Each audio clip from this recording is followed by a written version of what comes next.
আর মনে রেখো, বিহারীলাল চক্রবর্তী হলো ভোরের পাখি। বিহারীলাল চক্রবর্তী ভোরের পাখি, সকালে ভোরের ইয়া খেত। আর কাজী নজরুল ইসলাম লিখেছেন কুহেলিকা উপন্যাস। আবির ভাবলো ভুট্টাকে এবার একটু ইংরেজি আর সাধারণ জ্ঞান দিয়ে আটকাবো। সে জিজ্ঞেস করলো, বলুন তো, a little learning is a dangerous thing এর মানে কি? ভুট্টি অবজ্ঞার সুরে বলল, অল্প বিদ্যা ভয়ঙ্করী। শোনো, পড়াশোনা বাই ফিটস অ্যান্ড স্টার্টস মাঝে মাঝে করলে হবে না, সব সময় মনে রাখবে exercise is beneficial to health. আমি তোমায় সাহায্য করছি কারণ a friend in need is a friend indeed. বিপদেই প্রকৃত বন্ধুর পরিচয়। এরপর ভুট্টি নিজে সাধারণ জ্ঞান শুরু করলো। সে বলল, তুমি কি জানো জুলাই বিপ্লব 2024-এর প্রথম শহীদ কে? তিনি হলেন আবু সাইদ, যিনি 16ই জুলাই শহীদ হন। বর্তমানে বাংলাদেশের প্রধান বিচারপতি হলেন সৈয়দ রেফাত আহমেদ। আর এই যে মেঘনা নদী দেখছো, এটি বাংলাদেশের গভীরতম নদী। আবির বিস্ময় যেন কাটছিল না। ভুট্টি বলতে লাগলো, আন্তর্জাতিক খবর রাখি আমি। ন্যাটো মানে হলো নর্থ আটলান্টিক ট্রেডি অর্গানাইজেশন।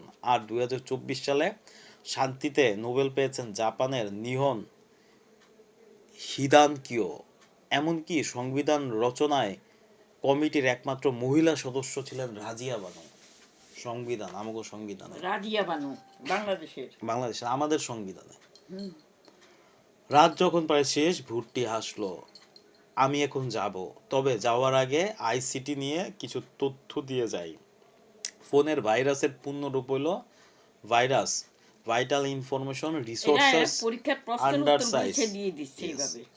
আর এএসসিআইআই মানে হচ্ছে American standard code for information interchange. মনে রেখো আবির, বর্তমান যুগ হচ্ছে এআই বা আর্টিফিশিয়াল ইন্টেলিজেন্সের যুগের। যাওয়ার সময় ভর্তি একটি ইংরেজি বাক্যের ভয়েস চেঞ্জ শুনিয়ে গেল। The bird has been killed by me. পাখিটি আমার দ্বারা মারা হয়েছে। The bird has been killed by me, এই ভয়েস চেঞ্জ।